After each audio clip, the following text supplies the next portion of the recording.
وبركاته إن الحمد لله نحمده ونستعينه ونستغفره ونعوذ بالله من شرور أنفسنا ومن سيئات أعمالنا من يهده الله فلا مضل له ومن يضلل فلا هادي له وأشهد أن لا إله إلا الله وحده لا شريك له وأشهد أن محمدا عبده ورسوله صلى الله تعالى عليه وعلى آله وصحبه وسلم تسليما كثيرا أما بعد فقد قال الإمام البخاري رحمه الله تعالى باب إذا حمل جارية صغيرة على عنقه في الصلاة قال حدثنا عبد الله بن يوسف قال أخبرنا مالك عن عمرو بن عبد الله بن الزبير عن عمرو بن سليم الزرقي عن أبي قتادة الأنصاري رضي الله تعالى عنه أن رسول الله صلى الله عليه وسلم كان يصلي وهو حامل أمامة بنت زينب بنت رسول الله صلى الله عليه وسلم ولأبي العاص بن الربيع بن عبد شمس فإذا سجد وضعها وإذا قام حملها সম্মানিত দিনী ভাতৃমণ্ডলী, আল্লাহ রাব্বুল আলামিনের প্রশংসা এবং প্রিয় নবী সাল্লাল্লাহু আলাইহি ওয়াসাল্লামের উপর সালাত ও সালামের পর আজ জুমাবার 28 মুহররম 1444 হিজরি মোতাবেক 26 আগস্ট 2022 আমাদের ধারাবাহিক আলোচনা সহিহুল বুখারীর বিষয়বস্তু হচ্ছে সালাতের সুতরার পর্ব বা মুসল্লির সুতরার পর্ব নম্বর 4। আজকে ইনশাআল্লাহ তাআলা সুতরার বিষয়টি, সালাত অবস্থায় মুসল্লি যখন একা সালাত আদায় করবে অথবা ইমাম হবে, ইমামের সামনে অথবা একাকী মুসল্লির সামনে সুতরা আর থাকা, যাতে করে কোনো ব্যক্তি সামনে দিয়ে পারাপার না করে ফেলে, এই জন্য সুতরা লাগানো হচ্ছে সুন্নাতে মুআক্কাদা অধিকাংশ আইম্মায়ে কেরাম রাহিমাহুমুল্লাহদের নিকটে। যে বিষয়টি বিস্তারিত আলোচনা করেছি দলিল সহির আগে। আজকে আমাদের সামনে মাত্র 4টি পর্ব রয়েছে বা 4টি অধ্যায় রয়েছে। এই পর্বে, চতুর্থ পর্বে 4টি অধ্যায় রয়েছে। ইনশাআল্লাহ তাআলা কিছুক্ষণের মধ্যেই শেষ করতে পারবো, আল্লাহ তৌফিক দান করুন। তারপরে শুরু হবে সামনের সপ্তাহ থেকে সালাতের সময়, সালাতের ওয়াক্ত। 106 নম্বর অধ্যায় সহিহ বুখারীর ইমাম বুখারী রাহিমাহুল্লাহ বলছেন, বাবুন, এই অধ্যায় হচ্ছে ইযা হামালা জারিয়াতান সাগীরাতান আলা উনুকি ফিস সালাহ, কোনো ব্যক্তি মুসল্লি যদি কোনো নাবালিকা মেয়েকে সালাত অবস্থায় কাঁধে উঠিয়ে রাখে, তাহলে কি এটি আপত্তিকর হবে না জায়েজ? প্রয়োজনে জায়েজ, কোনো রকমের তাতে আপত্তি নেই, কারাহাত নেই বা অপছন্দনীয় নয়, জায়েজ, প্রয়োজন। কিন্তু শখ করে নিয়ে আসা, যেমন আজকাল ফ্যাশন হয়েছে, দেখবেন এখানেও দেখা যায়, বিশেষ করে রমজানে বেনামাজি সারা বছরে যারা, তারা এই কাজটি বেশি করে। আরও গোটা বছরে বেনামাজি রমজান মাসে আসে, ছোট ছোট বাচ্চাদেরকে সবকে নিয়ে মসজিদে এসে পড়ে, আর নিজের সালাতও নষ্ট করে, মানে খুশু নষ্ট করে, কারণ মনোযোগ থাকে না সালাতে, বাচ্চাদের নিয়ে মেতে থাকে মনটা, কি করছে না করছে, কোন দিকে যাচ্ছে, এই দিক থেকে ওই দিক ছোটাছুটি করছে, এমনকি গোটা মসজিদের মুসল্লিদেরকে ডিস্টার্ব করছে, অন্যের সালাতের খুশু নষ্ট করছে। এটা শরীয়ত সম্মত নয়। শরীয়ত সম্মত কখন আপত্তি নেই, মাকরুহ নয়। সেটা হচ্ছে যে আপনি মসজিদে সালাত আদায় করতে এসেছেন, ছোটো বাচ্চা মসজিদে চলে এসছে, এখন আপনাকে সামলাইতে হবে। আপনার জামাত শুরু হয়েছে, জামাত সালাত আদায় করতে হবে আপনাকে, অথবা সালাত শুরু হয়ে গেছে অলরেডি, আর বাচ্চা চলে এসছে, কোলে উঠিয়ে নেন, আর যতক্ষণ কোলে রাখতে পারছেন রাখেন, কাঁধে রাখতে পারছেন রাখেন, আর যখন সেজদা যাবেন নামিয়ে দেন, আবার সেজদা থেকে উঠে কোলে তুলে নেন, যাতে করে সমস্ত মুসল্লির সালাতের ক্ষতি না করে। আপনি আপনার বাচ্চাকে সামলান, এটা একটা অবস্থা। আর একটি অবস্থা হচ্ছে যে আপনার ওপর জামাতে সালাত আদায় করা ওয়াজিব, ফরজ, এটি হচ্ছে সঠিক মত। আর একটি মত হচ্ছে সুন্নাতে মুআক্কাদা, ইখতিলাফ রয়েছে। কিন্তু সালাতে পুরুষদের জন্য জামাত সহকারে সালাত আদায় করা, নামাজ পড়া হচ্ছে ওয়াজিব। এখন এই ওয়াজিব আদায় করার জন্য আপনি বাড়ি থেকে মসজিদে আসবেন, একজন পুরুষ মানুষ, আপনার বাড়িতে আপনার পরিবার নেই, অনেকের পরিবার বাইরে থাকে, যে কোনো কারণে হইতে পারে, কোথাও গিয়েছে, চাকরি করে, আজকাল যেমন শহরের জীবন, বাইরে গেছে, সলাতের সময় হয়েছে, আপনার ছোট বাচ্চা বাড়িতে আপনাকে দিয়ে গেছে, ছোট বাচ্চার জন্য মসজিদে যাবেন না, না মসজিদে যান, বাচ্চাটাকে নিয়ে যান, আর তারপরে সেটাকে সামলিয়ে রাখেন আপনি, আর দাঁড়িয়ে থাকবেন, কোলে নিয়ে থাকেন, যখন সেজদা যাবে রুকুতে পারলেন ঘাড়ে রাখলেন, আর যখন সেজদা যাবে তখন নামিয়ে দেন, পাশে রাখেন, আবার তারপরে উঠিয়ে নেন। এই রকম অবস্থায়, তাহলে দুটো অবস্থায় বললাম, বা এই ধরনের যদি পরিস্থিতি থাকে যে আপনাকে বাচ্চার সাথে নিতে হচ্ছে, বাচ্চার সাথে নিতে হচ্ছে, স্বামী স্ত্রী দুইজনে হারামে গেছেন, মসজিদ নববীতে গেছেন, মক্কা মদিনা গেছেন, দুইজনে সালাত আদায় করতে গেছেন, বাচ্চাকে হোটেলে কি করে রেখে যাবেন? 1 বছর 2 বছর 3 বছর বাচ্চা সম্ভব? অসম্ভব সেটা, তাই না? তাহলে একজনকে যেতে হবে, একজনকে যেতে হবে না, না দুইজনে সালাত আদায় করতে যাবেন, ফজিলত হাসিল করবেন মসজিদে হারাম, মসজিদে নববীর। তাহলে এখানে হয় আপনার স্ত্রীর কাছে থাকবে আপনার বাচ্চা, না হলে আপনার কাছে থাকবে। বাচ্চা দৌড়াদৌড়ি করে হারিয়ে যেতে পারে, আবার দৌড়াদৌড়ি করে অন্য মুসল্লিদের সালাতের ক্ষতি করতে পারে। তা না করে আপনি এইরকম অবস্থাগুলিতে সালাতে বাচ্চাকে সামলে রাখেন, কোলে করে দাঁড়িয়ে থাকেন, সালাত আদায় করেন, কারো আপত্তি করাটা ঠিক না। এখানে অনেকেই প্রতিবাদ করে, বাচ্চাদেরকে কেন নিয়ে এসছেন, এরাও জাহিল আবার, পরিস্থিতি তার বাধ্য করেছে হয়তো এসছে। না আপনি হোটেলে পড়েন নামাজ, কে বলছে হোটেলে কেন পড়বে সে বাচ্চার জন্য?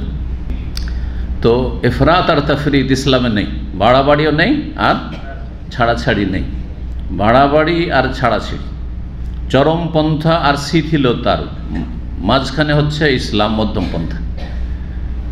আর মধ্যমপন্থা মানুষের কাল্পনিক যুগোপযোগী মধ্যমপন্থা, একজন এক এক রকম পন্থাকে মধ্যমপন্থা মনে করে, যেমনটা আজকাল শুরু হয়েছে, এটা মধ্যমপন্থা নয়, বরং মধ্যমপন্থা হচ্ছে ইসলাম। ইসলামের যতগুলি আকিদা আছে সেগুলি মধ্যমপন্থা, ইসলামে যতগুলি ইবাদত বন্দেগী আছে সেটাই মধ্যমপন্থা। জি, ইসলামে প্রতিদিনে 17 রাকাত সালাত, এটি হচ্ছে মধ্যমপন্থা। একজন বলছে যে না 4 ওয়াক্ত আমি পড়তে পারি, ফজরটা পারি না, এটা মধ্যমপন্থা। যে আধা নামাজি ফজর ছেড়ে পড়ে, বলছে এইটাই তার মধ্যমপন্থা। তো এটার নাম মধ্যমপন্থা? বলছে যে কেউ তো একেবারে পড়ে না, আর আপনারা খুব বাড়াবাড়ি করছেন, একবারে ফজর আমি যাই না, তোমার কথা আমাকে আপনারা খুবই খারাপ মনে করছেন, তা আপনারা বাড়াবাড়ি করছেন। আমি করি কি, সবটাই পড়ি, ফজরটা পড়ি না। এটার নাম মধ্যমপন্থা নাকি? এটা আপনাদের মন গড়া মধ্যমপন্থা, এটার নাম ইসলাম নয়। তাহলে ইসলামে 5 ওয়াক্ত সালাত জামাতে পুরুষদের আদায় করা, এটি হচ্ছে মধ্যমপন্থা। এর উপরে বাড়াবাড়ি করা চরমপন্থা। চরমপন্থা দিলেন চাপিয়ে, এর সাথে 17 রাকাত নামাজ পড়তে হবে, পড়তেই হবে, নফলও পড়তে হবে, এইটা হচ্ছে চরমপন্থা।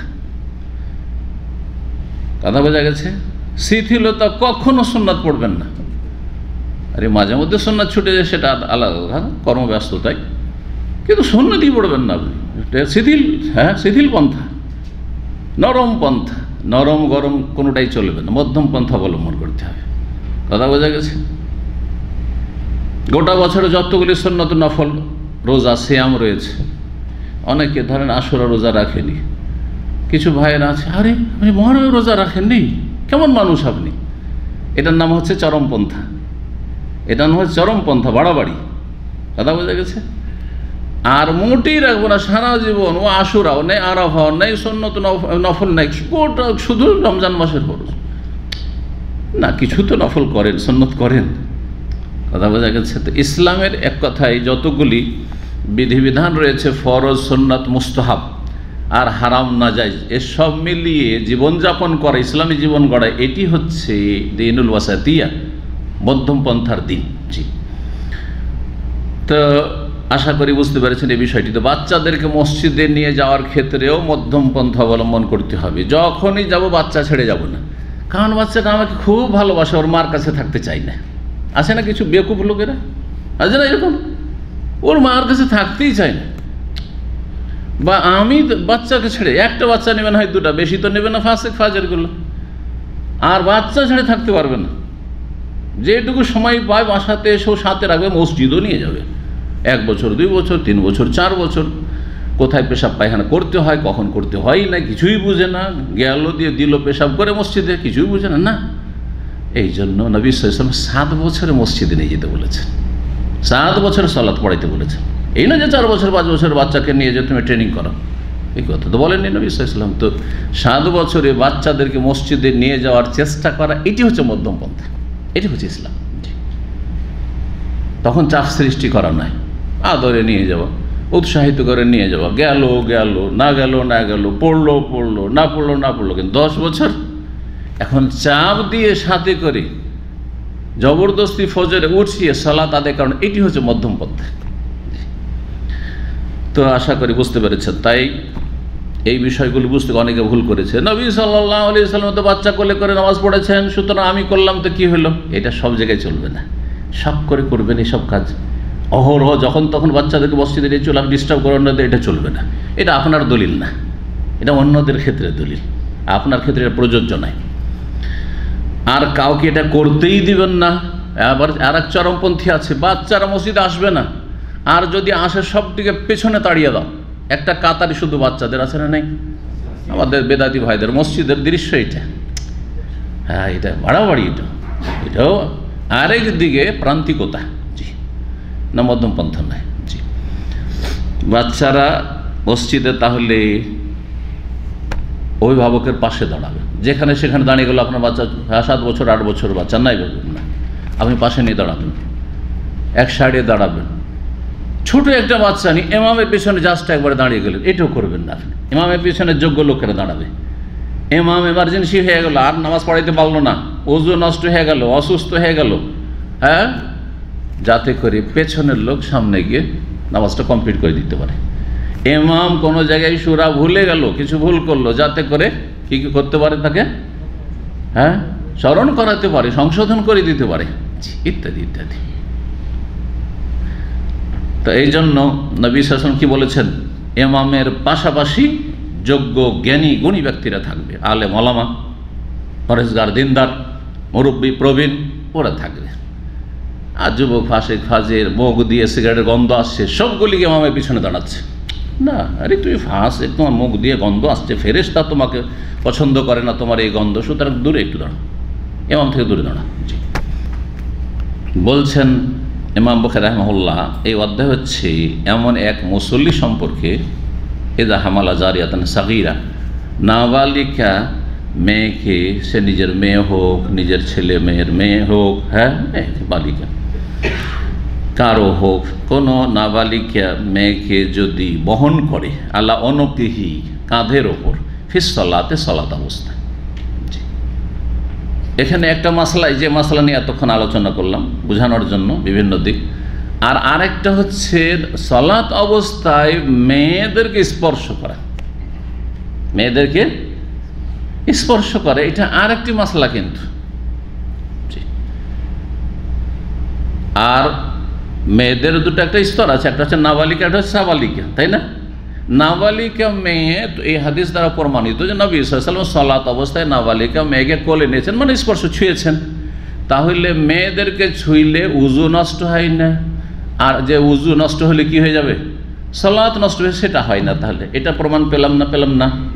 আচ্ছা, এখন বাকি থাকলো বড়, সালাত অবস্থায় যদি বড় মেয়ে, সাবালিকা মেয়েকে কেউ স্পর্শ করে, আপনার স্ত্রীর গায়ে হাত লাগলো সালাত অবস্থায়, আপনার স্ত্রী ধরেন আপনাকে ছিল, অথবা আপনি কার্যবশত আপনার হাত আপনার স্ত্রীর গায়ে লাগলো, কাম ভাবে নিয়ে না, কাম বাসনা নিয়ে না, হ্যাঁ, সেক্সের সাথে নয়, এমনি স্বাভাবিক। জি, যদি এমনটা হয়, তা থেকে সালাতের ক্ষতি হবে না? ক্ষতি হবে না। ওরও দলিল আসছে, ওরও দলিল আসছে। নবী সাল্লাল্লাহু আলাইহি ওয়াসাল্লাম সেজদা করার জন্য কি করেছেন? আয়েশা রাদিয়াল্লাহু তাআলা আনহাকে খোঁচা দিয়েছেন, গামাজাহা। এর আগেও গেছে কয়েকবারের হাদিস, আবার সামনে আজকেও আসছে।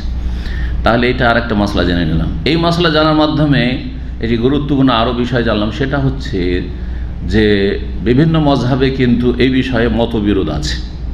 অধিকাংশ আইম্মায়ে কেরাম বলছেন যে মহিলাদেরকে সালাত অবস্থায় ছুঁইলে বা উযু অবস্থায় ছুঁইলে উযু নষ্ট হয় না, উযু নষ্ট হয় না। কিন্তু শাফি মজহাব বলছে শাফি মজহাব। হানাফি, মালিক, হাম্বলি এই ক্ষেত্রে একমত যে মহিলাদেরকে সাবালিকা হোক নাবালিকা হোক উজু অবস্থায় কেউ যদি স্পর্শ করে তাতে উজু নষ্ট হয় না। কিন্তু শাফি মজহাব কি বলছে যে মেয়েদেরকে বা মহিলাদেরকে যদি কেউ সালাত অবস্থায় বা উজু অবস্থায় ছুঁয়ে নেয় তো কী হয়ে যাবে? উজু নষ্ট হয়ে যাবে। তো এই ফতুয়া শাফি মজহাবের ভুল না সহি? ভুল, স্পষ্ট প্রমাণিত হইল। জি হ্যাঁ, তাহলে বোঝা গেল যে প্রতিটি মজহাবে বেশ কিছু দুর্বল সহি হাদিস বিরোধী ফতুয়া আছে। যখন এটা বোঝা গেল তাহলে বোঝা গেল যে মজহাব মানা ফরজ নয়। প্রত্যেক মজহাবে যখন ভুল ফতুয়া আছে, ইজতিহাদে ভুল হয়েছে, তাহলে ভুল মানা কি করে ফরজ হইতে পারে ইসলামে? বুঝছেন না? অঙ্ক বুঝেন তো।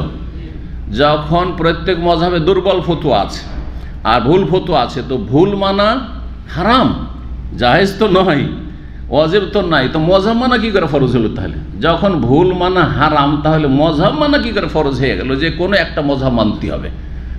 ভাই আপনি একটা মজহাবে তো আসেন, বলে না মুকাল্লিদগুলো, হয় ভাই হানফি হন, দেশের মেজরিটি হানফি আমাদের ভারত বাংলাদেশে, আর না হবেন তো শাফি হন, না হবেন হাম্বলি হন, মালিকি হন। আমরা হানাফি, তো সৌদি আরবের লোক হাম্বলি। মিথ্যা কথা, এইসব কথা মিথ্যা কথা, এগুলো অবাস্তব কথা। কোরআন সুন্নাহর অনুসারী হইতে হবে। চার ইমাম তারা কোরআন সুন্নাহর অনুসরণের চেষ্টা করেছেন, আমরাও চেষ্টা করছি, কিন্তু চেষ্টাতে ব্যর্থ হয় না মানুষ, চেষ্টাতে ভুল হয় না, চেষ্টা করছি সহি সালামত সবাই আমরা এখান থেকে বাড়ি যাব, কিন্তু কারো দুর্ঘটনা ঘটতে পারে না, হোঁচট খেয়ে পড়তে পারে না, কারো পায়ে জখম হইতে পারে না, পারে না। ঠিক ওই রকমই সবাই চার ইমাম আমরাও যাদের ইখলাস আছে, আল্লাহ সন্তুষ্টি, পরকালের মুক্তি, হ্যাঁ আল্লাহর ইবাদত করবো, রসুলের তরিকায় চলবো, চেষ্টা করেছি, কিন্তু চেষ্টাতে অনেক ক্ষেত্রে কী হয়েছে? ভুল হয়েছে। ইজতিহাদে ইমামদের এইরকমই ভুলগুলি হয়েছে। সেই ভুলগুলি মানতে হবে না ছাড়তে হবে? মানা জরুরি না ছাড়া জরুরি? ছাড়া ফরজ, ছাড়া ফরজ। তাহলে বোঝা গেল যখন ছাড়া ফরজ ভুলগুলি, তাহলে মজহাব মানা ফরজ নয়, মজহাব মানা ফরজ নয়, সহি কথা মানা ফরজ। কার কথা মানা ফরজ? আল্লাহর কথা, রসুলের কথা মানা ফরজ। জি, তো 516 নম্বর হাদিস এই অধ্যায়ের দলিল হিসাবে বলছেন যে আমর ইবনে সুলাইম জোরাকি বর্ণনা করছেন আবু কাতাদা আনসারী রাদিয়াল্লাহু তাআলা আনহু সাহাবী থেকে, আন্না রাসূলুল্লাহ সাল্লাল্লাহু আলাইহি ওয়াসাল্লাম কানা ইউসাল্লি, রাসূলুল্লাহ সাল্লাল্লাহু আলাইহি ওয়াসাল্লাম সালাত আদায় করতেন। কি অবস্থা বলছেন? ওয়া হুয়া হামিলুন উমামাতা বিনতে যায়নাবা বিনতে রাসূলিল্লাহ সাল্লাল্লাহু আলাইহি ওয়াসাল্লাম, তিনি রাসূলুল্লাহ সাল্লাল্লাহু আলাইহি ওয়াসাল্লামের কন্যা যায়নাবের মেয়ে উমামা রাদিয়াল্লাহু তাআলা আনহুন্নাকে কি করে? কাঁধে বহন করে, কাঁধে উঠিয়ে। কে ছিল এটি? উমামা। নাম কি ছিল? উমামা। কার মেয়ে? যায়নাবের মেয়ে। যায়নাব কার মেয়ে? রাদিয়াল্লাহু আনহা, রাসূলুল্লাহ সাল্লাল্লাহু আলাইহি ওয়াসাল্লামের মেয়ে, বড় মেয়ে। রাসূলুল্লাহ সাল্লাল্লাহু কয় মেয়ে ছিল? 4 মেয়ে। একবার উমরায় যাচ্ছি বাসে, আর শিয়া ড্রাইভার আছে, আপনাদের বয়ান করেছি মনে হয় এর আগেও, শিয়া ড্রাইভার তো, কিন্তু আল হাসার শিয়া, মানে একটু মানে চরমপন্থী খুব একটা না, মার্জিত, মানে চলাফেরার ক্ষেত্রে মার্জিত, আকিদা বরবাদ, কিন্তু কথা হচ্ছে যে আচরণে মানে ওই অমানসিকতা নেই, একটা মানুষত্ব আছে। তো আমরা একটা কম্পিটিশন করছি যে নবী সাল্লাল্লাহু আলাইহি ওয়াসাল্লামের কয় মেয়ে। তখন আরবিতে যেহেতু একজন মাসরি ছিল সম্ভবত আমাদের সাথে, অথবা আরবিয়ান ছিল, তো আরবিতে প্রশ্নটা বলার পরে বাংলায় বলেছি, মেজরিটি বাংলা ভাষা। তখন 4 মেয়ে শুনলো যে নবী সাল্লাল্লাহু আলাইহি ওয়াসাল্লাম কয় মেয়ে ছিল? 4 মেয়ে। শোনার পরে বলছে আমাকে, ওয়াল্লাহি, আল্লাহর কসম, আউয়ালু মাররা আসমা, জীবনে প্রথম শুনছি যে নবীর কয় মেয়ে? 4 মেয়ে। মানে শিয়ারা কি শুনে আছে? নবীর মাত্র মা ফাতেমা, আর কিচ্ছু নেই, একটাই মেয়ে। কি আছে? মা ফাতেমা। আচ্ছা, এই শিয়া রাফিজি প্রভাবিত আমাদের দেশের অধিকাংশ লোকেরা নয়? মা ফাতেমা ছাড়া আর কিছু শোনেন? আচ্ছা, ফাতেমাকে মা বলে, কিন্তু তার আর 3 বোনকে জীবনে শুনেছেন যে মা যায়নাব, মা রোকাইয়া, মা উম্মে কুলসুম, জীবনে শুনেছেন কখনো? বেদাতি সুফিদের কাছে শোনেন? তাহলে আমাদের দেশে যতগুলি বেদাতি আছে সবগুলি, কম হোক আর বেশি হোক, সব শিয়া রাফিজি প্রভাবিত। কারণ আন্নাসু আলা দীন মুলুকহিম, এক যুগে শাসন ক্ষমতা নবাব যারা ছিল বা শাসন ক্ষমতায় যারাই ছিল তারা অধিকাংশ শিয়া ছিল ভারত উপমহাদেশে, যার ফলে শিয়ারা আমাদের মগজ ধোলাই করে দিয়ে চলে এসছে। এখনও শিয়া রাফিজি আকিদা মুক্ত হয়নি, যার ফলে নাম শুননি কিন্তু এদিকে মহরম করে, তাজিয়া করে, মাতম করে, আর ঢোল ঢাক পিটিয়ে মহরম পালন করে। করছে না? অথচ তারাকে বলে তোমরা শিয়া না শুনে, আমরা শুননি। কোন শুননি? মাজার পূজারি শুননি, সুফি শুননি, বেদাতি শুননি। সুন্নি না, আসলে নামটা তাদের নাম সুন্নি, কিন্তু তারা নাম দিয়েছে কিন্তু আসলে সুন্নি না, বেদাতি। জি, অনেকে বলে যে আপনি শক্ত ভাষায় বলছেন বেদাতিকে। বেদাতি কি বল, হেদায়েতি বলবো নাকি? আরে বেদাতি কি, এটা কোনো গায়েল হইল না। যেমন সুন্নতের অনুসারীকে সুন্নি বলবো, তো বেদাতিকে কি বলবো? ওকেও সুন্নি বলবো? তাহলে তো জাতি গুমরাই থেকে যাবে, চিনবেই না যে কে বেদাতি আর কে সুন্নি। তো রাসূলুল্লাহ সাল্লাল্লাহু আলাইহি ওয়াসাল্লামের 4 মেয়ের নাম বললাম, কিন্তু বড় মেয়ে ছিলেন কে? জায়নাব বিনতে রাসূলুল্লাহ। নবী সাল্লাল্লাহু আলাইহি ওয়াসাল্লামের বিবিগণের নামও জায়নাব ছিল। কয়জন? 2 জন। মাশাআল্লাহ, খুব কমই লোক জানে যে নবী সাল্লাল্লাহু আলাইহি ওয়াসাল্লাম 2 স্ত্রীর নাম কি ছিল? জায়নাব ছিল। একজনের নাম জায়নাব বিনতে জাহাস, জাহাসের মেয়ে জায়নাব। আর একজন খুজাইমা, জায়নাব বিনতে খুজাইমা, যে উম্মুল মাসাকিন। জি, তাকে বলা হতো মিসকিনদের মা। মানে এত দান খায়রাত করতেন, সবাই দান খায়রাত করতেন, কিন্তু এক একজন এক একটা সাবজেক্টে অনেক এগিয়ে। উম্মুল মাসাকিন তার নাম ছিল, মিসকিনদের মা। রাসূলুল্লাহ সাল্লাল্লাহু আলাইহি সাল্লামের প্রিয়তম মেয়ে যায়েনব রাদিয়াল্লাহু তাআলা আনহার কন্যা উমামাকে উঠিয়েছিলেন নবী সাল্লাল্লাহু আলাইহি সাল্লাম কাঁধে বা কোলে। আচ্ছা, তারপরে আর একটি প্রশ্ন থাকে যে এখানে বর্ণনাকারী আবু কাতাদা আনসারী আর মেয়েকে সম্পৃক্ত করছেন মায়ের সাথে। শরীয়তের বিধান হচ্ছে যে ছেলে মেয়েকে সম্পৃক্ত করতে কার সাথে? বাবার সাথে করতে হবে, বাবার সাথে, বিয়ে শাদী পর্যন্ত, তাই না? আর বিয়ের পরে কি করে দিতে হবে? স্বামীর সাথে, নাকি? এটা নাজায়েজ। এই আমাদের দেশে যে বিয়ের পরে কি করে দিল, বিবাহিত হলে তখন আর বাপের সাথে ওর পরিচিতি থাকলো না। নাম বলার প্রয়োজন আছে, নাম বলার প্রয়োজন না। আমাদের দেশে অনেকে কিন্তু এতে খ্যাতি লাভ করেছে। ওকে বলা হচ্ছে অমুক, অমুক মানে অমুকের ওয়াইফ। এটা হারাম, এটা পশ্চিমা প্রথা। এর অস্তিত্ব শরীয়তে নাই, এটি বিদআত। এটি কাফেরদের সভ্যতা সংস্কৃতি থেকে আমদানিকৃত বেদাত। যে বেদাতগুলি আমদানি হয়েছে সেগুলি কিছু হয়েছে কাফেরদের ঘর থেকে নিয়ে আসা অধিকাংশই, আর কিছু এসেছে মুসলিম সমাজের পথভ্রষ্ট ফিরকা যেগুলো গোমরা, তাদের থেকে আমদানিকৃত। অজান্তে অনেকে ব্যবহার করছেন, অনেকে দাবিদার সহি আকিদার, আর ওর স্ত্রী বিয়ার পরে বলছে যে এখন তো তোমার বাবার নামের সাথে কেন, এখন আমার সাথে। তো তোমার নাম কি লিখতে হবে?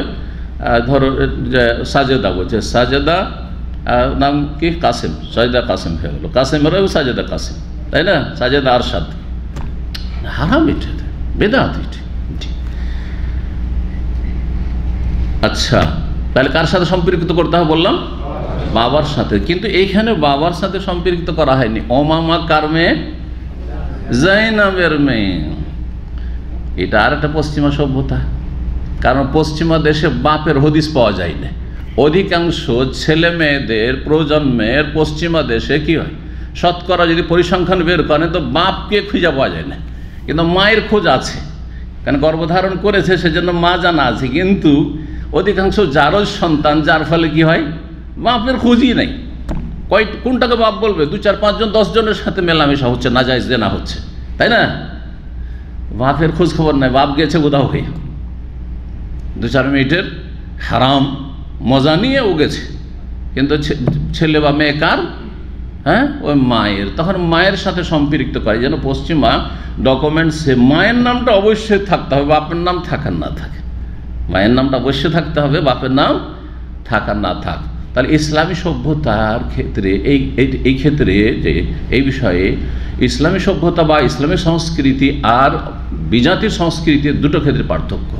বিবাহের পরে স্বামীর সাথে সম্পৃক্ত করা এটা বিজাতির সংস্কৃতি, আর মায়ের সাথে সম্পৃক্ত করা, বাপের সাথে সম্পৃক্ত না করে ছেলে মেয়েকে, এটাও বিজাতির সংস্কৃতি। বের বোঝা গেছে? ইসলামী সংস্কৃতি যখন হচ্ছে বাপের সাথে সম্পৃক্ত করা, তাহলে ওমামাকে জাইনাবের সাথে কেন সম্পৃক্ত করা হলো? এখন তো প্রশ্ন। কেউ যদি বলে যে এখানে করা হয়েছে হাদিসে, সুতরাং আমি আমার বাচ্চাকে যদি আমার ওয়াইফের বাচ্চা বলি অসুবিধা কি, আমার নাম বললামই না, তাহলে এর উত্তর কি দেবেন? এর উত্তর হচ্ছে যে এখানে ওমামার মায়ের নাম হচ্ছে কি? জাইনাব, আর বাপের নাম আবুল আস। আবুল আসকে কয়টা লোক চিনে? আবুল আসকে কয়জন লোক চিনে? কিন্তু রাসূলুল্লাহ সাল্লাল্লাহু আলাইহি ওয়াসাল্লামের বড় কন্যা জাইনাবকে কিয়ামত পর্যন্ত মানুষ চিনবে। চিনবে না? চিনবে না? যদি সামান্য কিছু ইসলাম সম্পর্কে জ্ঞান থাকে তো জাইনাবকে অবশ্যই চেনে, ঠিক না? তো জাইনাবের খ্যাতির জন্য বাপের সম্মানের কারণে বর্ণনাকারী সম্পৃক্ত করেছে ওমামাকে কার সাথে? জাইনাবের সাথে। জাইনাব শুধু জাইনাব বলে ছেড়ে দেয়নি, জাইনাব বিনতে রাসূলুল্লাহ সাল্লাল্লাহু আলাইহি ওয়াসাল্লাম। এবার বোঝা গেছে? তো ওই রকম খ্যাতির জন্য যদি পরিচয় দেওয়ার জন্য বলেন, যে দেখা যাচ্ছে যে বাপদাদার দিক থেকে একজন ছেলে ধরেন বা একজন মেয়ে, একটা মেয়ে বাপদাদার দিক থেকে অপরিসিদ্ধ বংশ, কেউ চেনে না, বাপদাদাকে কেউ চেনে না, কিন্তু তার নানাকে সারা বিশ্ব চেনে, বড় একজন বিখ্যাত মানুষ, ঠিক কিনা? তাহলে অনেক সময় পরিচয় দেওয়ার জন্য বলি যে অমুক হচ্ছে অমুকের নাতি, মেয়ের ঘরের নাতি, ছেলের ঘরের না বলি না? তো ওই রকমই ঠিক এখানে বলা হয়েছে।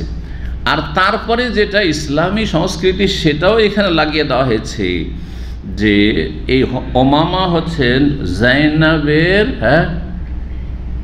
জাইনাবের গর্ভ থেকে, সেজন্য জাইনাবের মেয়ে। আর ওয়ালি আবিল আস ইবনে রাবিয়া ইবনে আব্দে শামস, আব্দে শামসের ছেলে রাবিয়া, রাবিয়ার ছেলে যে আবুল আস, এই আবুল আসের ওরসজাত সন্তান।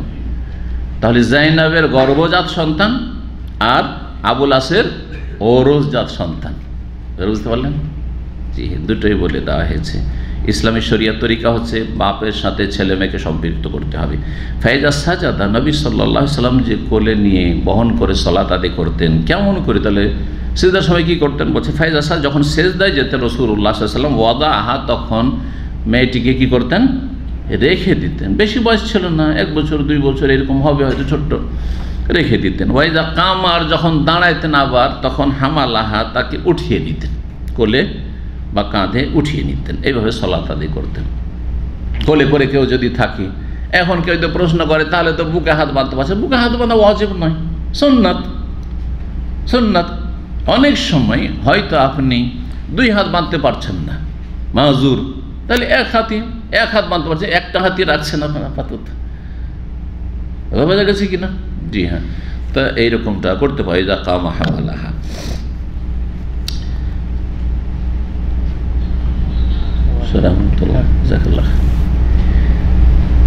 তারপরে আমরা যাই তারপরের অধ্যায়, 107 নম্বর অধ্যায়, 52। এই অধ্যায় হচ্ছে ইজা সাল্লা ইলা ফিরাশিন ফি হাইজ, যদি কোনো ব্যক্তি এমন বিছানা সামনে করে সালাত আদায় করে, বিছানা সামনে করে সালাত আদায় করছে অথবা সেই বিছানাতে সালাত আদায় করছে। এলা শব্দ এখানে রয়েছে, সামনে এমন এক বিছানা রয়েছে অথবা বিছানার ওপরেও, এই মশলাও এখানে লাগিয়ে নেন। যেই বিছানায় বা যেই বিছানাটি সামনে রয়েছে অথবা যেই বিছানায় সালাত আদায় করছেন, তাতে ফি হাইজ, সেই বিছানায় ঋতুবতী মহিলা অবস্থান করছে। মাসিক অবস্থায় আছে এক মহিলা, আর সেই বিছানায় শুয়ে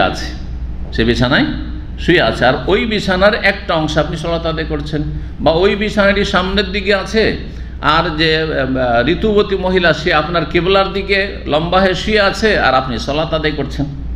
মাসিক অবস্থায় আছে, নাপাক আছে না নেই? তো নাপাক ব্যক্তি, এখানে বলার উদ্দেশ্য হচ্ছে অধ্যায়, নাপাক ব্যক্তি আপনার সামনে যদি শুয়ে থাকে, বা নাপাক ব্যক্তি আপনার বিছানায় যদি শুয়ে থাকে, আর সেই বিছানার কিছু অংশে অথবা আপনার কিবলার দিকে নাপাক ব্যক্তি আছে, এই অবস্থায় সালাত আদায় করেন, তো এটা জায়েজ কিনা? বলে জায়েজ।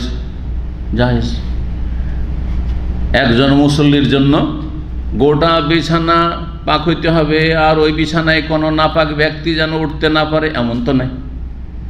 একজন মুসল্লির জন্য কি হইতে হবে? তার শরীর হাদাস থেকে পাক হইতে হবে, বড় হাদাস ছোট হাদাস, মানে আভ্যন্তরীণ যে অপবিত্রতা সেটা হচ্ছে উজুবিহীন যেন না থাকে, উজু থাকে, আর গোসল ফরজ হয়ে না থাকে, এই হলো হাদাস। আর নাজাস থেকে শরীরটা পাক হইতে হবে, মানে গোটা শরীরে কোনো নাপাক বস্তু, পেশাব লেগে আছে, পায়খানা লেগে আছে, রক্ত লেগে আছে, এমনটা যেন না। ঠিক হয়ে গেল? তাহলে হাদাস থেকে পাক আর নাজাস থেকে পাক শরীর হইল 1 নম্বর শরীর। 2 নম্বর হচ্ছে যে শরীরে যে কাপড়গুলি পরে আছেন সেগুলি নাজাস থেকে, নাপাকি থেকে, কাপড়ে পেশাব পায়খানা লেগে নেই। আপনার যেহেতু কাপড় শরীরে পরে আছেন, পরিধান করে আছেন, 2 নম্বর হয়ে গেল। 3 নম্বর হচ্ছে যেই জায়গাটুকুতে সালাত আদায় করছে সেই জায়গাটুকু পাক হইতে হবে, সেই জায়গাটুকু পাক হইতে হবে, অতটুকু জায়গা ব্যাস। এই নয় যে পুরোটা একেবারে, ধরেন এই কার্পেটও সালাত আদায় করছি, একটি কার্পেট কি না, এখানে একটি কার্পেট না, তো পুরো কার্পেটটা আমার পাক হইতে হবে না, যতটা জায়গায় আমি দাঁড়াচ্ছি আর সেজদা করছি এতটা, যতটা জায়গায় দাঁড়াচ্ছি এতটাই। দিন সহজ। 517 নম্বর হাদিস, হাদিসের বর্ণনাকারী সাহাবী আব্দুল্লাহ ইবনে শাদ্দাদ ইবনুল হাদ কালা আখবারাতনি খালাতি, আমার খালা আমাকে জানিয়েছেন, খালা জানিয়েছেন। খালাকে মাইমুনা বিনতুল হারিস রাদিয়াল্লাহু তাআলা, উম্মুল মুমিন মাইমুনা রাদিয়াল্লাহু তাআলা কে? রাসূলুল্লাহ সাল্লাল্লাহু আলাইহি ওয়াসাল্লামের সহধর্মিণী উম্মুল মুমিনিন। তো এই মাইমুনা, আমাদের দেশে কিন্তু মাইমুনা নামটা গিয়ে মানুষে কি করে, পছন্দ করে না ঘৃণা করে? ঘৃণা করে। কেউ বলছেন না যে মাইমুনার নাম রাখা যাবে না, মাইমুনা নামে একজন কুটনি মহিলা ছিল, এসব কিচ্ছা কাহিনী বক্তারা, জাহেল বক্তারা শুনিয়ে জাতিকে গুমরা করে রেখেছে। অথচ মাইমুনা মানে মোবারাকা, হ্যাঁ, ইউমনুন থেকে, আল্লাহুম্মা আহিল্লাহু আলাইনা বিল আমনে ওয়াল ঈমান, আর অন্য রিওয়ায়াতে বিল ইউমনে, ইউমনুন মানে বারাকা। তো ইউমন এই জন্য ডান দিক বাম দিকের তুলনায় বরকত, এই জন্য ডানকে ইয়ামিন বলা হয়, জি ইয়ামিন বলা হয়। তো ইউমন থেকে হচ্ছে মাইমুনা, মাইমুনা মানে বরকত, বরকতওয়ালি, বরকতবতী। তো এত সুন্দর নামকে, আর নবী সাল্লাল্লাহু আলাইহি ওয়াসাল্লাম যদি নামটি আপত্তিকর হইতো তো নবী সাল্লাল্লাহু আলাইহি ওয়াসাল্লাম স্ত্রীর নাম বদলে দিতেন না? বদলে দিতেন। খারাপ নামকে নবী সাল্লাল্লাহু আলাইহি ওয়াসাল্লাম বদলে দিতেন কারো খারাপ নাম শুনলে। জি,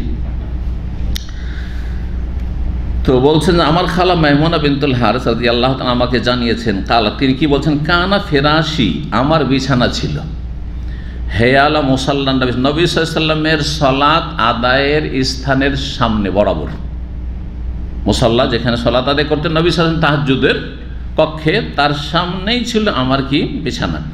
ফারুব্বামা ওয়াকা সাওবহু আলাইয়া, কখনো কখনো নবী সাল্লাল্লাহু আলাইহি ওয়াসাল্লামের শরীরে যে কাপড় তিনি পরিধান করে থাকতেন সেই কাপড় আমার ওপর কি হতো, পতিত হতো, মানে আমার গায়ে লম্বা চওড়া কাপড়, ঢিলা ঢালা কাপড় কি হতো, যেমন চাদর, চাদর পরে যদি কেউ সালাত আদায় করে, চাদর অনেক সময় কি হয়, বড় চাদর, জমিনেও পড়ে, তারপরে কারো গায়েও লাগতে পারে। তো নবী সাল্লাল্লাহু আলাইহি ওয়াসাল্লামের শরীরের কাপড় সালাত অবস্থায় থাকতেন সেই কাপড় আমার গায়ে এসে পতিত হয়ে পড়তো।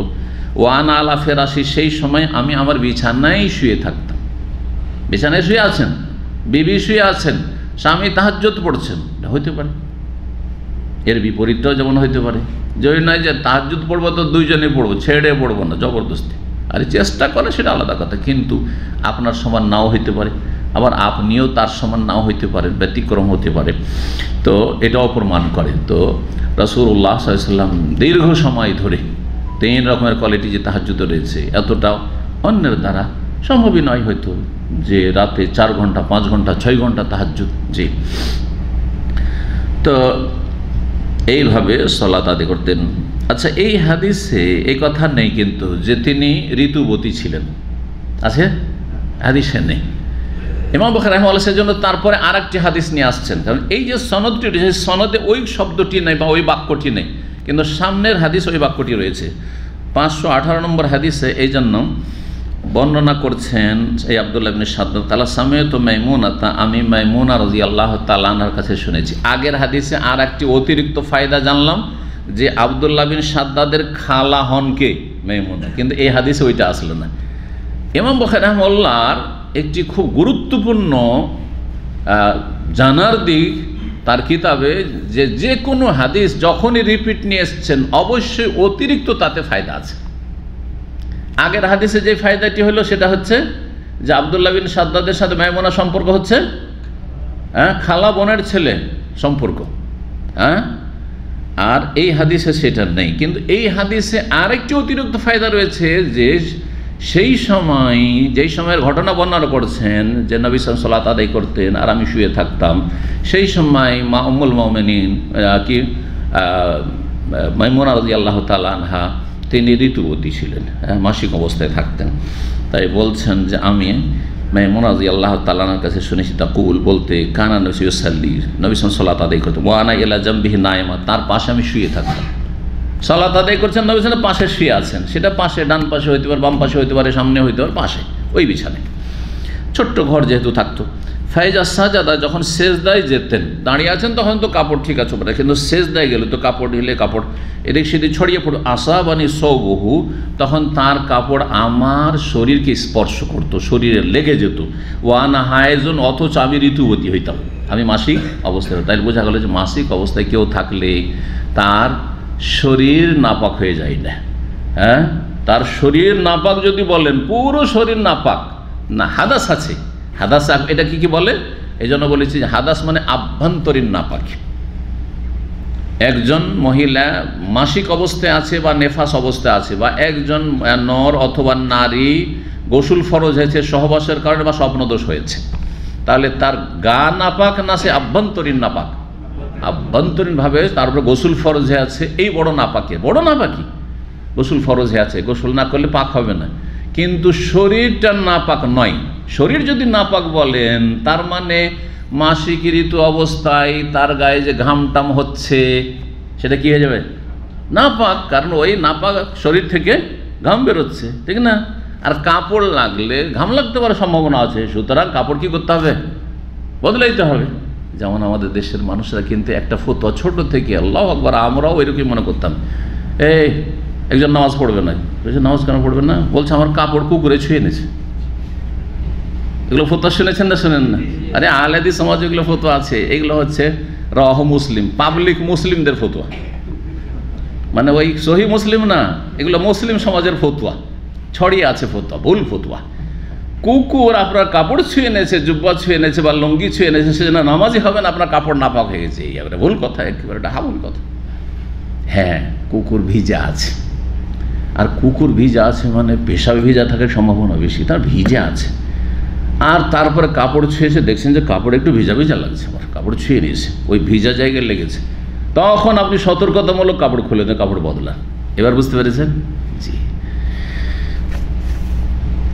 তো মাসিক অবস্থায় আছেন উম্মুল মুমিনিন মাইমুনা রাদিয়াল্লাহু তাআলা আনহা, নবী সাল্লাল্লাহু আলাইহি ওয়াসাল্লাম সালাত আদায় করেছেন, সিজদা অবস্থায় কাপড় গিয়ে গায়ে লাগছে উম্মুল মুমিনের, এই অবস্থায় সালাত আদায় করছেন, তাহলে বোঝা যাচ্ছে এতে কাপড় নাপাক হয় না। কাপড় নাপাক হলে রাসূলুল্লাহ সাল্লাল্লাহু আলাইহি ওয়াসাল্লাম এমনটা করতেন না বা সালাত হইতো না। জি। 108 নম্বর অধ্যায়, বাবুন, এই অধ্যায় হচ্ছে হাল ইয়ামবাজুর রাজুল ইমরাতাহু ইনদা সুজুদ লিকা ইয়াসজুদা। আচ্ছা, কোনো ব্যক্তি তার স্ত্রীকে খোঁচা দিতে পারবে? গামাজা এক মেজো মানে খোঁচা দেওয়া, সে এইভাবে দেন আর এইভাবে দেন, হ্যাঁ, একটু টিপনি দিলেন, অথবা আপনি কি বললেন, এইভাবে হোক না কেন, জানালেন গায়ে হাত দিতে পারে এক কথায়। তো খোঁচা দিতে পারবে হাল এক মেজর কোনো পুরুষ তার স্ত্রীকে ইন্দাসু সেজদা করার সময় লেখা ইয়াসজুদা, জায়গা নেই আমি সেজদা করব। খোঁচা দিয়েছেন যে পাটা কি করো, হ্যাঁ, জড়ো করে না, গুটিয়ে না, আমি সেজদা করব, জায়গা নেই। গায়ে হাত দিতে পারবেন কি না? যদি গায়ে হাত দিতে পারেন, হ্যাঁ, সালাত অবস্থায়, তার মানে মহিলাদেরকে ছুঁইলে উযু নষ্ট হয় না, ঠিক না? এটা হচ্ছে দলিল ইমাম শাফি বা শাফি মাযহাবের বিপরীত দলিল। জি হ্যাঁ। আচ্ছা, তারপরে মহিলাদের ছুঁইলে যদি উযু নষ্ট হয়, তাহলে কেউ তওয়াফ করতে পারবে না। তওয়াফে সবার উযু নষ্ট হয়ে যাবে। তওয়াফে উযু শর্ত না ইখতিলাফ থাকলো, শক্তিশালী মত হচ্ছে যে না, তওয়াফে উযু সালাতের মতো শর্ত, উযু অবস্থায় তওয়াফ করতে হবে, সাফা মারওয়া নয়। সাফা মারওয়াতে উযু থাক আর নাই থাক অসুবিধা নেই, কিন্তু তওয়াফ অবস্থায় সঠিক মত হচ্ছে, দুই ইখতিলাফ রয়েছে কিন্তু এতে। 519 নম্বর হাদিস দেখেন, মা আয়েশা রাদিয়াল্লাহু তাআলা আনহা বর্ণনা করছেন, কালা, তিনি বলছেন, বেসামা আদালতুমুনা বিল কালবি ওয়াল হিমারি, আমাদেরকে কুকুর এবং গাধার মতো মনে করে, কুকুর এবং গাধার পর্যায়ে নামিয়ে দিয়ে তোমরা খুব খারাপ আচরণ করেছে। বেসামা মানে খুব খারাপ, বেসা মানে হচ্ছে বেসাল কওম, খুব খারাপ আচরণ করেছো, অন্যায় আচরণ করেছো, আমাদেরকে আদালত মোনা বরাবর করে দিয়ে পর্যায়ে নামিয়ে দিয়ে বিলকালবে কুকুরের আর গাধার। কেন বলতেন এই কথা মা আয়েশা? কারণ হাদিস বর্ণনাকারীরা বর্ণনা করতেন যে যদি মুসল্লির সামনে দিয়ে গাধা পারাপার করে, অথবা কুকুর যদি পার হয়ে চলে যায়, অথবা মহিলা যদি পার হয়ে যায়, তাহলে কি হবে? সালাত নষ্ট হয়ে যাবে। সেই হাদিস বুখারীতে বারবার করে এসছে এই হাদিস, সুরার অধ্যায়ে এর আগে পড়েছেন। মা আয়েশা এই ফতোয়ার বিরোধী ছিলেন, এই ফতোয়ার বিরোধী ছিলেন। তিনি বলতেন যে সালাত নষ্ট হবে না, সালাতের খুশু নষ্ট হবে, সালাতের খুশু নষ্ট হবে। তাহলে সাহাবাই কেরামদের জামানা তো বেশ কিছু মাসাইলে, ফিকহি মাসাইলে কি ছিল? মত পার্থক্য ছিল, ইখতিলাফ ছিল। তো ইখতিলাফ থাকার জন্য এর আগে বলেছে, দেখেন মতের পার্থক্য থাকা দোষণীয় নয়। মতের পার্থক্যের জন্য অন্তরে ফাটল ধরা আর সমাজে পরিবারে ফাটল ধরা, এটা হচ্ছে দোষণীয়, হারাম। আর দুটোর আরবি হচ্ছে ইখতিলাফ। ইখতিলাফ মানে মত পার্থক্য, এটা স্বাভাবিক হইতেই পারে, আকীদার ক্ষেত্রে নাই। দিনের মৌলিক বিষয়, বিশ্বাসের ক্ষেত্রে, আল্লাহর ক্ষেত্রে, রসুলের ক্ষেত্রে একজন বলছে নবী আলেমুল গায়েব, আরেকজন বলছে নবী নূরের পয়দা, আরেকজন বলছে মাটির পয়দা, বলছে সব ঠিক, এটা চলবে না। একটা গুমরাহি, একটা হক। কিন্তু ফিকহি মাসলা মাসাইলে রুকুতে উঠে হাত ছেড়ে দেবো না হাত বুকে বাঁধবো, ইখতিলাফ হইতেই পারে। বাপ বেড়াতে এর আগে বলেছে ইখতিলাফ হইতে পারে, ভাইয়ে ভাই ইখতিলাফ হইতে পারে, শেখ আর শেখের ছাত্র ইখতিলাফ হইতে পারে। তার জন্য না শেখ দেখছি যে আমি বুকে হাত বাঁধছি, শেখ বাঁধে না, তার মানে এই শেখের আমার অত ভক্তি নেই, তাই ওই শেখের ভক্তি যে এই শেখ আমার মতো করে না, এইটা হচ্ছে হারাম, এটা হচ্ছে হারাম। কথা বোঝা গেছে? এইটা হচ্ছে হারাম। এই সংকীর্ণতা ইসলামের নেই। ফিকহি মাসলা মাসাইলে যেখানে ইজতিহাদের অবকাশ আছে, মানে এমন নয় যে 10 আনা আর 20 আনা, হ্যাঁ 18, 19 আর 20, 18, 19 আর 20 উভয় পক্ষের দলিল আছে, কিন্তু একদিকে একটু দুর্বল আর একটু সবল এরকম আছে, বা একদিকটা বেশি শক্তিশালী, দুটোই শক্তিশালী কিন্তু একদিকে বেশি শক্তিশালী। এসব ক্ষেত্রে অবশ্যই উদারতা থাকতে হবে। ফিকহি মাসলায় কিছু আলেম সমাজ এত বাড়াবাড়ি শুরু করে দিচ্ছে, তুচ্ছ তাচ্ছিল্য করে মন্তব্য করা, অথবা বিপক্ষে যারা ফতোয়া দিয়েছে তাদের ক্ষেত্রে কঠোর অবস্থান আর মানে বিদ্বেষমূলক কথাবার্তা, এগুলি মুসলিম উম্মায় ফাটল ধরাবে। মুসলিম উম্মাকে কখনোই এক প্ল্যাটফর্ম নিয়ে আসতে পারবে না, কখনো ঐক্য কায়েম হবে না। কিন্তু তার মানে এই নয় যে আকীদার বিষয় ছেড়ে দেবেন না, আকীদার বিষয়ে কোনো ছাড় নেই। কারণ সাহাবায়ে কেরামদের আকীদাতে কোনো পার্থক্য ছিল না। এটা ছিল না যে আল্লাহকে পাওয়ার জন্য পীর ধরতে হবে, মুরিদ হইতে হবে, এটা ছিল না। এটা ছিল না যে নবী আলেমুল গায়েব, নবী হাজির নাজির, নবী নূরের পয়দা, এগুলো ছিল না। হ্যাঁ, নবীর ছায়া দেখা যেত না, নবীর পেশা পায়খানা দেখা যেত না, এইসব গুমরাহি ছিল না। কথা বোঝা গেছে? জি হ্যাঁ। ওলি আউলিয়ানা অসাধারণ ক্ষমতা রাখা, মরে না। নবী হায়াতুন, নবী বেঁচে আছেন, মারা যাননি, এসব গুমরাহি ছিল না। এগুলো হচ্ছে একদিকে হক হেদায়েত, আর একদিকে হচ্ছে দলাল গুমরাহি। পক্ষান্তরে ফিকহি মাসলা মাসাইলে অবশ্যই উদারতা থাকতে হবে। তো সাহাবায়ে কেরামদের মাঝে ইখতিলাফ ছিল, কিন্তু ইফতিরাক ছিল না। ইফতিরাক মানে হচ্ছে বিচ্ছিন্নতা, অন্তর বিচ্ছিন্নতা। আপনার সাথে আপনি রফেদান করে আমি করি না, সেই জন্য ঘৃণা আমার, এটা না, এটা চলবে না। রফেদানি কেউ করেছেন না, মসজিদে আসবে না, খুব ডিস্টার্ব করছো তোমরা আমাদের, হারাম এটা। আমিন জোরে বলছে, আমাদের মসজিদ খারাপ করে দিচ্ছ, গোমরাহ এরা। এটা হচ্ছে তাআসসুব, মজহাবি গোঁড়ামি হারাম। মজহাবি গোঁড়ামি হচ্ছে বেদাত। কিন্তু যদি দুই রকম আমল থাকে, যেটা যাকে ভালো লাগছে, কেউ আমিন জোরে বলছে, কেউ আসতে বলছে, সৌদি আরবে কেউ কিছু বলছে, আমাদের পাশে অনেক আরবরা আসতে আমিন বলছে, কিছু বলছে, কেউ জোরে বলছে, কেউ কিছু বলছে, কেউ পায়ে পা লাগাচ্ছে, কেউ লাগাচ্ছে না, কিছু বলছে। হ্যাঁ, কিন্তু না পায়ে লাগানো, আমাদের মসজিদ আসবে না, বা পায়ে পা লাগাচ্ছ তুমি, বেয়াদবি করছে, ঠিক না? এসব নেই, এইসব গোড়ামি নেই। ফাটল যেন না ধরে, এই জন্য আল্লাহ নিন্দা করেছেন কিসের? বিচ্ছিন্নতার, ইফতিরাকের। তাফাররাকু করিও না, ওয়াতাসিমু বিহাবলিল্লাহি জামিআ ওয়ালা তাফাররাকু। আর কোথাও যদি ইখতিলাফ করতে নিষেধ করেন, আকীদার ইখতিলাফ করবে না, আর যথাসাধ্য ফিকহি মাসাইলও কাছাকাছি হওয়ার চেষ্টা করবে, সবাই হকের সন্ধান করবে, হকের সন্ধান করতে গিয়ে যদি 2 রকম 3 রকম মত হয়েছে আবু হানিফা, শাফি, মালিক, আহমদের হয়েছে, তাদের আপোষে কোনো রকম কলহ ছিল না। আর তারা এই উম্মতকে 4 ভাগে বিভক্ত করে যাননি যে আমরা বিভক্ত করে গেলাম, 4 দলে ভাগ করে গেলাম, এটাও করেননি, আপনারা করেছেন, বিদাতিরা করেছে এগুলো। জি,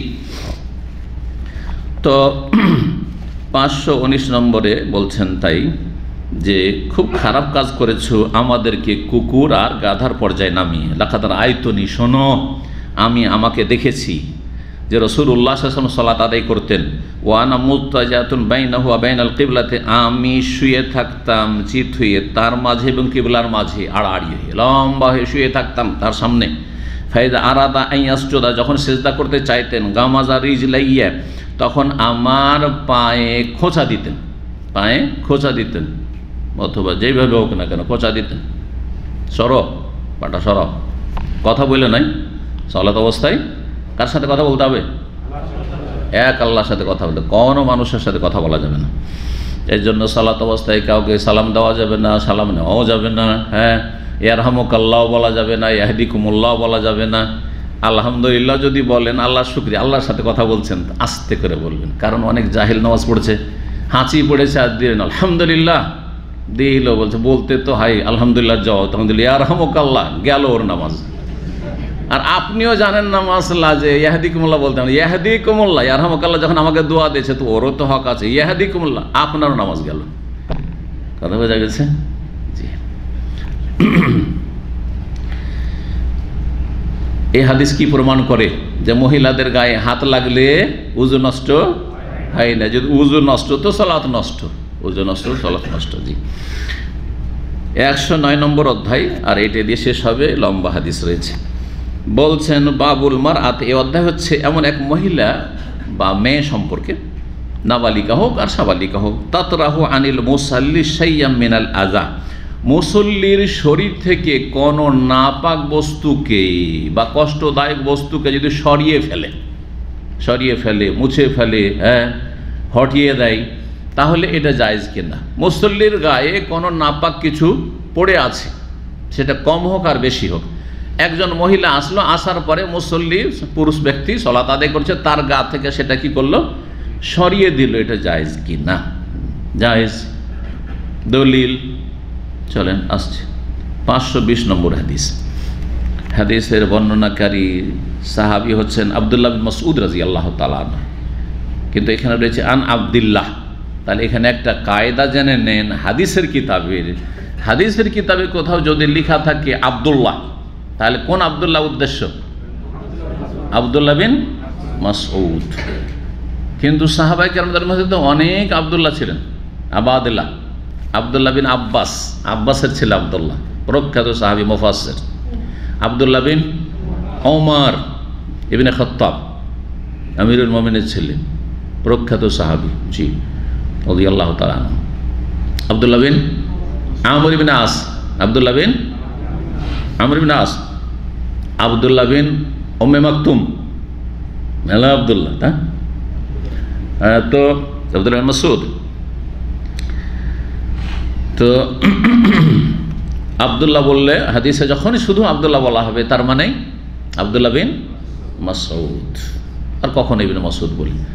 আর যদি আব্দুল্লাহ বিন উমর উদ্দেশ্য হয় তো আন ইবনে উমারা, অথবা আব্দুল্লাহ বিন ওমর।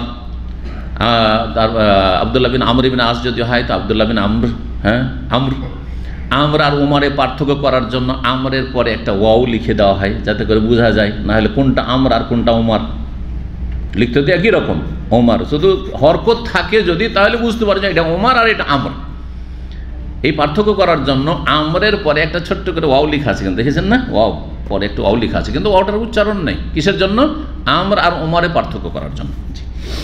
তো এখানে আব্দুল্লাহ বিন মাসউদ রাদিয়াল্লাহু তাআলা বর্ণনা করছে, আব্দুল্লাহ বিন মাসউদ একেবারে প্রথম দিকে ইসলাম গ্রহণ করেছিলেন, আর খুব দুর্বল মানুষ ছিলেন, শারীরিক দিক থেকেও খাটো মানুষ, দুর্বল মানুষ, আর বংশীয় দিক থেকেও, বংশীয় মর্যাদার দিক থেকেও কাফের নেতাদের সামনে অত্যন্ত কমজোর দুর্বল মানুষ। কিন্তু প্রথম সারির ইসলাম গ্রহণ, কয়েকজন যখন হাতের আঙ্গুলে গোনা কয়েকজন ইসলাম গ্রহণ, তখনই ইসলাম গ্রহণ করেছিলেন রাদিয়াল্লাহু তাআলা আনহু। তাআলা তিনি বলছেন, বাইনামা রাসূলুল্লাহ কায়িমুন ইউসাল্লি ইনদাল কাবা, কোনো এক সময় রাসূলুল্লাহ সাল্লাল্লাহু আলাইহি সাল্লাম কাবা ঘরের পাশে দাঁড়িয়ে সালাত আদায় করছিলেন, প্রথম দিকে ছিল ইসলামের। ওয়া জামউম মিন কুরাইশ ফি মাজালিসিহিম, আর একদল কুরাইশ তাদের সভায় বসেছিল। জামউন মানে একটি দল, জামাত। মিন কুরাইশ, কুরাইশ বংশের নেতৃস্থানীয় সব। ফি মাজালিসিহিম, তাদের মজলিসে বা অনুষ্ঠানে তারা বসেছিল। ইয ক্বালা কাইলুম মিনহুম, হঠাৎ করে এক নেতা বদমাইশ বলে উঠল, আলা তানজুরুনা ইলা হাযাল মুরাই, তোমরা কি দেখছো না এই ভণ্ডকে? আল্লাহু আকবার। নবীকে কি বলছেন সাল্লাল্লাহু আলাইহি সাল্লাম? মোরাই। মোরাইয়ের শাব্দিক অর্থ হচ্ছে যে এই লোক দেখানো লোক, এই যে লোক দেখে কাবা ঘরের পাশে এসে চত্বরে এসে নামাজ পড়ছে, এর উদ্দেশ্য হচ্ছে লোক দেখানো, এর উদ্দেশ্য হচ্ছে দুনিয়া। জি, এইভাবে অপবাদ দিত ভণ্ড। ভণ্ড কাকে বলে? যে দুনিয়ার গরজে কাজ করে। জি হ্যাঁ।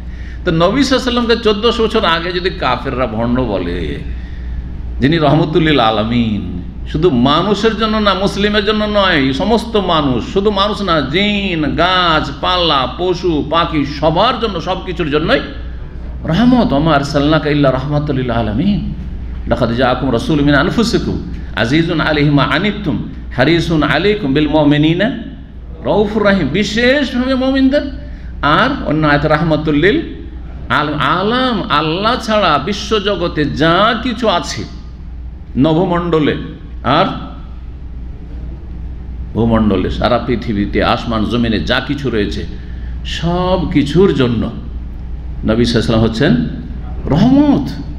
তার মাধ্যমে আল্লাহর রহমত এসেছে। না হলে আল্লাহর আযাব দিয়ে যেমন আদ সামুদকে ধ্বংস করে দেওয়া হয়েছে, কওমে লুতকে ধ্বংস করে দেওয়া হয়েছে, ফেরাউনের সেনাবাহিনীকে ধ্বংস করে দেওয়া হয়েছে, কাফের জাতিগুলোকে যুগে যুগে বহু জাতিকে ধ্বংস করা হয়েছে, তাদের ইতিহাস আমাদের কাছে আসে নাই। ওই রকমই আজকালকার মানুষকেও এই 1400 বছরে যত মানুষ চলে গেছে সবকে ধ্বংস করে দেওয়া হয়তো। জি, কিন্তু রাসূলুল্লাহ সাল্লাল্লাহু আলাইহি ওয়াসাল্লাম যতদিন থেকেছেন কোনো আযাব আসবে না। ওমা কানা মা কানা আল্লাহু লিইউআযিবা ওয়া আনতা ফীহিম, হে নবী তুমি যতদিন আছো পৃথিবীতে আল্লাহ ধ্বংস করবেন না। আর তারপরে তুমি চলে যাওয়ার পরও ওমা কানা আল্লাহু মুআযিবাহুম ওয়া হুম ইস্তাগফিরুন, যদি তারা তওবা ইস্তেগফার গুনাহ ক্ষমা চাইতে থাকে তাহলে সেই জাতিকে আল্লাহ কখনো ধ্বংস করবেন না। এই জন্য তো আমরা বেঁচে আছি, না আল্লাহর আযাবকে ধ্বংস করে দিতেন পৃথিবীতে যত পাপ হচ্ছে। যদি কিছু নেক লোক দুনিয়াতে না থাকতো যে আল্লাহর কাছে তওবা ইস্তেগফার করছে, ক্ষমা চাইছে, তাহলে আল্লাহ ধ্বংস করে দিতেন। তারপর নবী সাল্লাল্লাহু আলাইহি ওয়াসাল্লামের বিশেষ দোয়া, আল্লাহ যেমন আগের জাতিগুলিকে ধ্বংস করেছো, গোটা জাতিকে ধ্বংস করেছো, আমার জাতিকে তাদের পাপের কারণে সমূলে বিনাশ করে ধ্বংস করে দিও না। আযাব আসবে, কখনো পূর্বে, কখনো পশ্চিমে, কখনো এখানে, কখনো সেখানে, ডানে বামে আযাব আসছে। হ্যাঁ, পারিবারিক, মানসিক, আর আর্থিক, আর তারপরে কিছু কিছু এলাকায় আর কিছু কিছু জাতির ওপর, কিন্তু সমস্ত জাতির ওপর আযাব আসবে না। এটি নবী সাল্লাল্লাহু আলাইহি ওয়াসাল্লামের, যিনি রহমতুল্লাহ, তার রহমত, যে তিনি যে রহমত, তার বরকত। তিনি এই দোয়া না করলে আল্লাহ ওইভাবে ধ্বংস করতেন যেমন আগের উম্মতগুলিকে। তো রাসূলুল্লাহ সাল্লাল্লাহু আলাইহি ওয়াসাল্লামকে কি বলছে? মোরাই, আরে লোক দেখানো কাজকারী ভণ্ড। তো আমাদেরকে ভণ্ড বলতে পারে না, আমাদের গাল দিতে পারে না, ইহুদিদের দালাল বলতে পারে না, রিয়ালখোর ডলারখোর বলতে পারে না, দরবারি বলতে পারে না। হ্যাঁ, নবী সাল্লাল্লাহু আলাইহি ওয়াসাল্লামকে বলেছে, স্বাভাবিক কথা। পথভ্রষ্ট গোমরা তারা হকপন্থীদেরকে এটা বলবেই। আর সবচেয়ে বড় হকপন্থী মুহাম্মদ রাসূলুল্লাহ সাল্লাল্লাহু আলাইহি ওয়াসাল্লাম, তাকে ছাড়েনি। আইয়ুকুম ইয়াকুমু ইলা জাজুরি আলে ফুলানিন, ওই নেতা বলল, তোমাদের মধ্যে কে এই সাহস করবে, কার হিম্মত আছে যে অমোক বংশের লোকেরা একটা উট জবাই করেছে, ওখানে যাবে।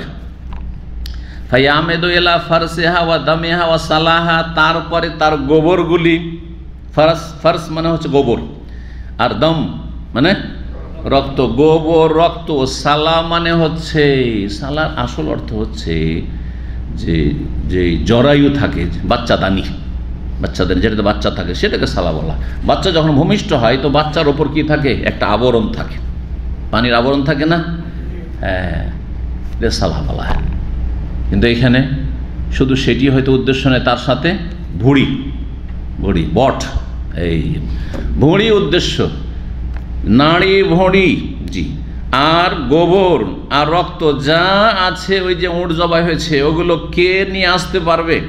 ফায়াজিও বেহি, সেগুলি নিয়ে আসবে। সুম্মা ইউমহিলহু, আর তারপরে তাকিয়ে থাকবে তার দিকে, অবসর দেবে। ইউমহিলহু, দেখবে, দাঁড়িয়ে থাকলে দেবে না, রুকুতে আছে না, সেজদায় যাওয়া পর্যন্ত অপেক্ষা করবে। এই যে ইউমহেলু মানে একটু দেখবে যে কখন সেজদায় নামছে, সেজদায় পড়ছে। সুম্মা ইউমহেলু তারপরে তাকে অবসর দেবে, হাত্তা ইজা সাজাদা যখন এই মুহাম্মদ সাল্লাল্লাহু আলাইহি ওয়াসাল্লাম রাহমাতুল্লিল আলামিন যখন সেজদায় যাবে, ওয়াদাহু বাইনা কাতিফাইহি তখন তার দুই কাঁধের ওপর রেখে দেবে। ঘোষণা করলাম কে আছে, কে এরকম বাহাদুর বীর বাহাদুর আছে। ফাম্বাস আশকাহুম যে কোনো সমাজে কিছু বদমাইশ, চরমপন্থী বদমাইশ আছে, আছে না? জি হ্যাঁ, যে কোনো সমাজে আছে, কুখ্যাত লোক আছে। তো তাদের যে কুখ্যাত ব্যক্তি আশকা, শাকিউন মানে হচ্ছে খারাপ জঘন্য ব্যক্তি, আর আশকা মানে সেই সমাজের সবচেয়ে বড় পাষণ্ড জঘন্য। তার নাম ছিল ওকবা বিন আবু মুঈত, ওকবা বিন আবি মুঈত। এই ওকবা সে দাঁড়ালো, বলে আমি এই কাজ পারবো। ফম্বাসা লাফিয়ে উঠলো, দাঁড়ালো, আশকাহু তাদের সবচেয়ে বেশি পাষণ্ড জঘন্য ব্যক্তি। এই ব্যক্তি এই উম্মতের সবচেয়ে জঘন্য আশকা। আর সমুদ সম্প্রদায়ের সালেহ আলাইহিস সালাম যে আল্লাহর নবী রসুল ছিলেন, তার সম্প্রদায় একজন আশকা ছিল, পাষণ্ড জঘন্য ব্যক্তি ছিল, যে কি করেছিল, যে মুজিজার উট আল্লাহ দিয়ে সেই উটকে, উটের পা কেটে দিয়ে জবাই করেছিল। দুইটি এই কথাটি হাদিসে, আশকা শব্দটি এখানে হাদিসে এসছে এই উম্মতের জঘন্য ব্যক্তি সম্পর্কে। আর সমুদ সম্প্রদায়ের যে জঘন্য ব্যক্তি ছিল, সবচেয়ে জঘন্য, তার সম্পর্কে সূরা আশ-শামসে ওয়াদুহাতে এসেছে। পড়ে দেখেন, এজিম বাসা আশকা একই শব্দ দিয়েছে, এজিম বাসা, ওখানে ইমবাসা শব্দ এসছে। এজিম বাসা আশকাহা যখন নেতারা ঘোষণা করলো যে কে এই কাজ করতে পারে, এই যে উটটা একদিন পুরো পানি পান করে নিয়েছে, ওই দিন আমরা পানিই পাই না। একদিন উটে সব পানি খেয়ে নেবে, আর একদিন আমরা পানি পাবো না। না, এই উটটাকে কে জবাই করতে পারবে? লাফ দিয়ে দাঁড়ালো কেদার বিন সালেফ হাবিস আশকা, আল্লাহ বলছে আশকাহা। আর এখানে রয়েছে ফাম্বাসা আশকাহুম, ওখানে রয়েছে এজিমবাসা আশকা, হ্যাঁ, আর এখানে রয়েছে ফাম্বাসা আশকাহুম। যেই ব্যক্তি সবচেয়ে বড় বদবাখত, বদমাইশ, সেই ব্যক্তি লাফিয়ে উঠলো আর বলল যে আমি পারবো।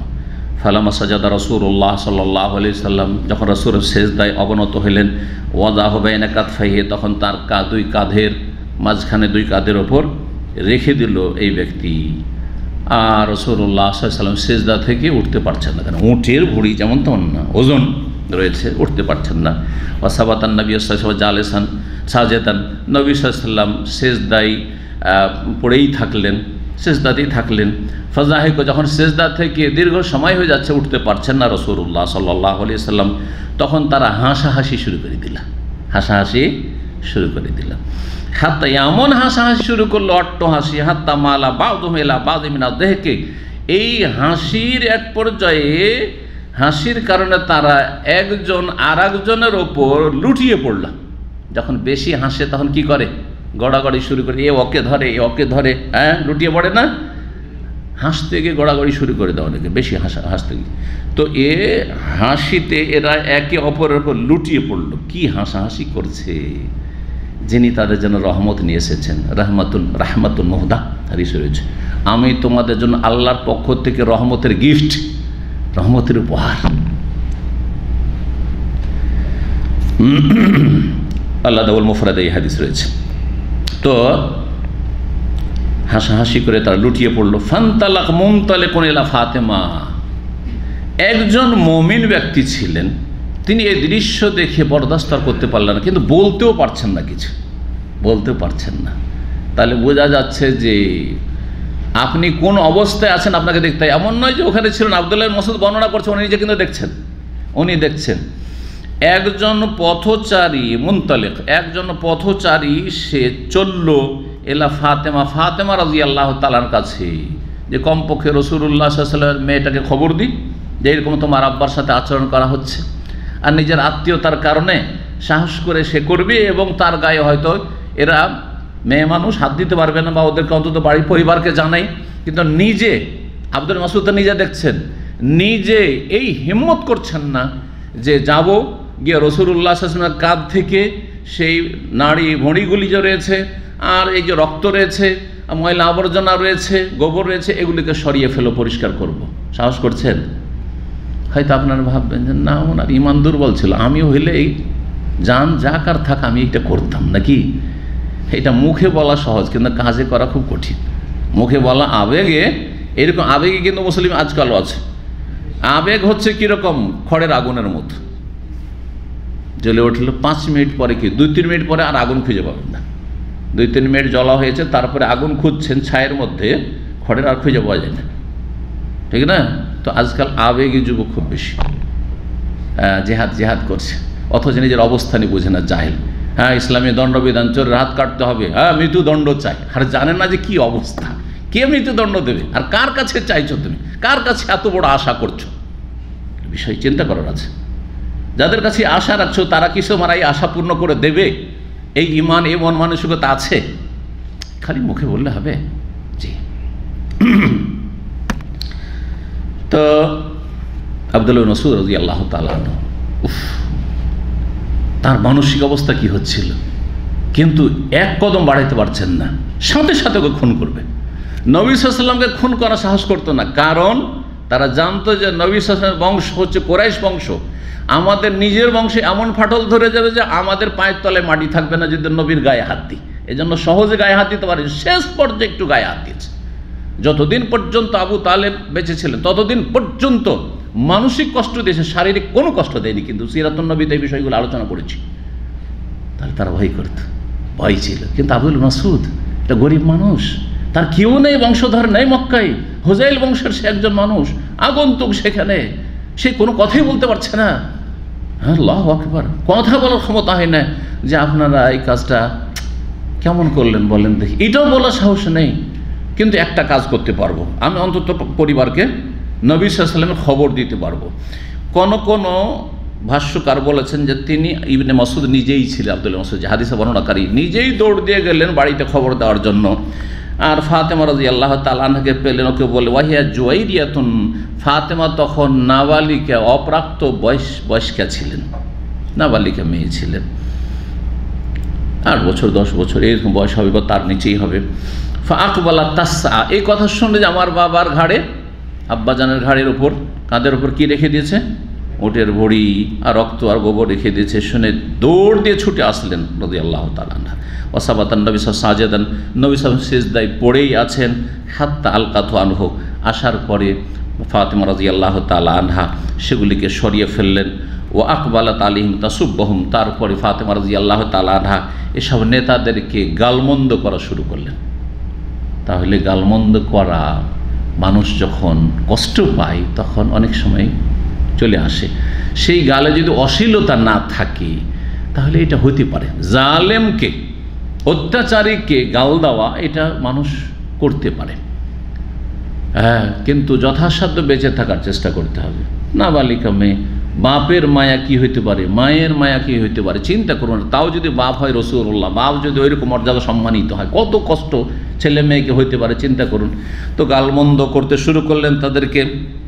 ফালাম্মা কাদা রাসূলুল্লাহ সালাতা, রাসূলুল্লাহ যখন সালাত সম্পন্ন করলেন, এমন নয় যে সিজদা থেকে উঠে সালাত ছেড়ে দিলেন, সালাত পুরা করলেন, বাকি সালাতের অংশ যে ছিল তা সম্পূর্ণ করলেন, তারপরে বদদোয়া দিতে লাগলেন। তাহলে বোঝা গেল যে মজলুম, নির্যাতিত ব্যক্তি জালেমকে বদদোয়া দেওয়ার ন্যায্য অধিকার রাখে। 6ষ্ঠ পারার প্রথম আয়াত, লা ইউহিব্বুল্লাহুল জাহরা বিসসুই মিনাল কওলি ইল্লা মান যুলিম। আল্লাহ রাব্বুল আলামিন মন্দ কথা প্রকাশ করা, তার একটা দিক হচ্ছে বদদোয়া দেওয়া পছন্দ করেন না, তবে ইল্লা মান যুলিম, যদি জুলুম করা হয়।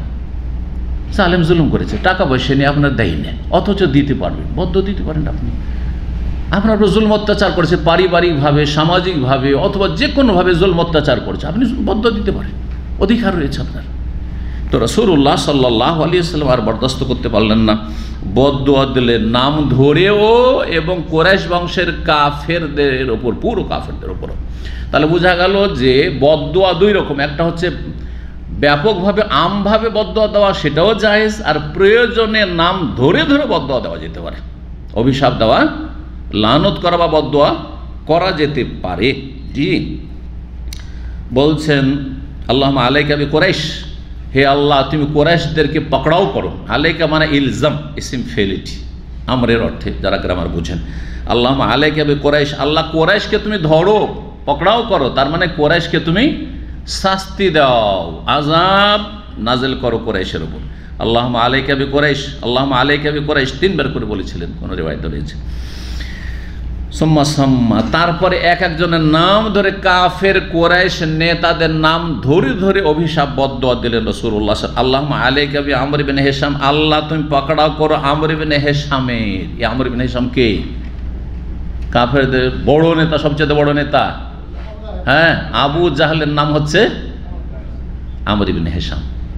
আমর বিন ওমর নয়, আমর বিন হিশাম। জি, এই জন্য রাসূলুল্লাহ সাল্লাল্লাহু আলাইহি সাল্লাম একসময় দোয়া করেছেন, আল্লাহ 2 উমারের 1 উমারকে তুমি হেদায়েত করো, যেই উমার তোমার কাছে বেশি প্রিয়।